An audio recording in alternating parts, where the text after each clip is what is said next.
ಬಂದು ತಮ್ಮ welcome to Ashwini Sanjana channel. ನಾವು ಬೇಗೂರು ದೇವಸ್ಥಾನ ಬಂದು ಲಕ್ಷ ದೀಪೋತ್ಸವವನ್ನು ಮನೆಯ ಬೇಗದಾಗಿ ಪಡೆಯತಕ್ಕದ್ದು. ಮತ್ತೊಬ್ಬರು ತಮ್ಮ ಕಿವಿಯ ಓಲೆಯನ್ನು ಕಳೆದುಕೊಂಡಿರುತ್ತಾರೆ, ಅದು ಸಹ ದೊರೆತಿದೆ. ಅದನ್ನು ಸಹ ತಾವು ಮತ್ತೊಂದು ಕಿವಿಯ ಓಲೆಯನ್ನು ತೋರಿಸಿ ಈ ಕಿವಿ ಓಲೆಯನ್ನು ಪಡೆಯತಕ್ಕದ್ದು. ಒಳಗಡೆ ಮೊಬೈಲ್ ಅಲೋ ಇಲ್ಲ, ಅದಕ್ಕೆ ಒಳಗಡೆ ತೋರ್ಸೋಕ್ಕಾಗ್ತಾ ಇಲ್ಲ ಫ್ರೆಂಡ್ಸ್, ಸಾರಿ. ನೋಡಿ, ಈಚೆ ಕಡೆ ಈ ಥರ ಇದೆ, ತುಂಬ ಚೆನ್ನಾಗಿದೆ ದೇವಸ್ಥಾನ ಎಲ್ಲ. ನೋಡಿ,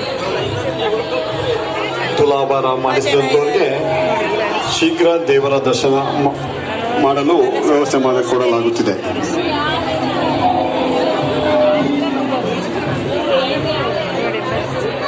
ದೇವಾಲಯ ಪ್ರಾಕಾರದಲ್ಲಿ ಕಲ್ಲಿನ ಹಾಸ ಮೇಲೆ ಯಾರು ದೀಪಗಳನ್ನು ಹಚ್ಚಬಾರದು. ದಯವಿಟ್ಟು ದೀಪ ಹಚ್ಚುವವರು ದೀಪ ಹಚ್ಚುವ ಸ್ಥಳ ನಿಗದಿಪಡಿಸಲಾಗಿದೆ. ದೇವಾಲಯದ ಎಡ ಮತ್ತು ಬಲಭಾಗದಲ್ಲಿ ದೀಪ ಹಚ್ಚುವ ವಿನಾಯಕ ದೇವರ ದರ್ಶನ ಮಾಡಿಸ್ತೀನಿ, ಬನ್ನಿ ನೋಡಿ, ಆಶೀರ್ವಾದ ನೀವು ತಗೊಳ್ಳಿ ಫ್ರೆಂಡ್ಸ್. ದಯವಿಟ್ಟು ನಮ್ಮ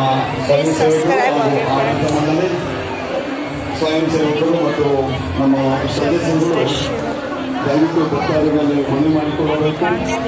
ಯಾರೂ ಸಹ ದೀಪಗಳನ್ನು ಕಲ್ಲಿನ ಹಾಸ ಮೇಲೆ ಹಚ್ಚಬಾರದೆಂದು ಅವರಲ್ಲಿ ಮನವಿ ಮಾಡಿಕೊಳ್ಳಬೇಕೆಂದು ನಾನು ಸದಸ್ಯರಲ್ಲಿ ಮನವಿ ಮಾಡಿಕೊಳ್ಳುತ್ತೇನೆ. ನೋಡಿದ್ರ ಗಣೇಶ ದೇವರನ್ನ ನೋಡಿದ್ರ ಹೊರಗಡೆ ತೋರ್ಸಕ್ಕಾಗಲ್ಲ ಫ್ರೆಂಡ್ಸ್, ನಿಜೆ ಎಷ್ಟು ನಮ್ಮ ಕೈಗಾಗುತ್ತೆ ನಾನು ಕವರ್ ಮಾಡಲಿಕ್ಕೆ. ನೋಡಿ ಫ್ರೆಂಡ್ಸ್, ಇದು ದೇವತೆದು ಹೊರಗಡೆ ನಮಗೇನಿಲ್ಲ.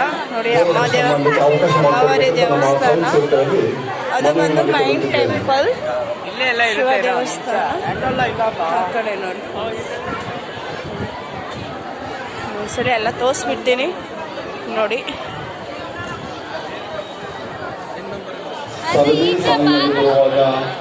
ತಮ್ಮ ಬೆಲೆ ಮಾಡುವ ವಸ್ತುಗಳ ಬಗ್ಗೆ ಗಮನವಿರಲಿ. ಹಾಗೆ ತಮ್ಮ ಕಾಣಿಸ್ತಿದೆ ಅಂತ ಅನ್ಕೊಂತೀನಿ ಫ್ರೆಂಡ್ಸ್. ಜನ ನೋಡಿ ಇದ್ದಾರೆ. ಕಾರ್ತಿಕ್ ಸೋಮವಾರ ಅಲ್ಲ, ಲಾಸ್ಟ್ ಸೋಮವಾರ ಅಂತ ಫುಲ್ ಜನ ಇದ್ದಾರೆ ಮಾಡುತ್ತಿದೆ. ಹಾಗೆ ನೋಡಿ ಫ್ರೆಂಡ್ಸ್. ದೀಪ ಹಚ್ಚುವಾಗ